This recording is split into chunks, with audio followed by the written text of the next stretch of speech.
Hi hello ನಮಸ್ಕಾರ, welcome to our channel. ನಾನಿವತ್ತು ನಿರುದ್ಯೋಗ ಸಮಸ್ಯೆ ಈ ವಿಷಯದ ಬಗ್ಗೆ ಪ್ರಬಂಧನ ಕನ್ನಡದಲ್ಲಿ ತಿಳಿಸ್ಕೊಡ್ತಾ ಇದ್ದೀನಿ. ನೀವೇನಾದ್ರು ಫಸ್ಟ್ ಟೈಮ್ ನನ್ನ ಚಾನಲ್ ನೋಡ್ತಾ ಇದ್ದರೆ ಪ್ಲೀಸ್ ಸಬ್ಸ್ಕ್ರೈಬ್ ಮಾಡ್ಕೊಳ್ಳಿ.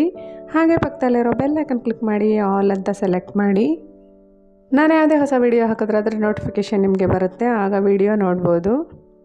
ಹಾಗೆ ನನ್ನ ಚಾನಲಲ್ಲಿ ಅನೇಕ ಟಿಪ್ಸ್ಗಳಿರೋ ವಿಡಿಯೋಸ್ ಇದೆ, ನೋಡಿ. ಇಷ್ಟ ಆದರೆ ಪ್ಲೀಸ್ ಸಬ್ಸ್ಕ್ರೈಬ್ ಮಾಡ್ಕೊಳ್ಳಿ.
ಈ ವಿಡಿಯೋನ ಲೈಕ್ ಮಾಡಿ, ಶೇರ್ ಮಾಡಿ, ಕಮೆಂಟ್ ಮಾಡಿ. ಯಾರೆಲ್ಲ ಹೊಸದಾಗಿ ನೋಡ್ತಾ ಇದ್ದೀರಾ ಪ್ಲೀಸ್ ನನ್ನ ಚಾನಲ್ನ ಸಬ್ಸ್ಕ್ರೈಬ್ ಮಾಡ್ಕೊಳ್ಳಿ. ಹಾಗೆ ಪಕ್ಕದಲ್ಲಿರೋ ಬೆಲ್ ಐಕನ್ ಕ್ಲಿಕ್ ಮಾಡಿ ಆಲ್ ಅಂತ ಸೆಲೆಕ್ಟ್ ಮಾಡಿ. ಭೇಟಿಯಾಗೋಣ ಇನ್ನೊಂದು ವಿಷಯದ ಹೊಸ ವಿಡಿಯೋದೊಂದಿಗೆ. ಅಲ್ಲಿವರೆಗೂ ನಮಸ್ಕಾರ. ಈ ವಿಡಿಯೋನ ಪೂರ್ತಿಯಾಗಿ ನೋಡಿದ್ದಕ್ಕಾಗಿ ಧನ್ಯವಾದಗಳು.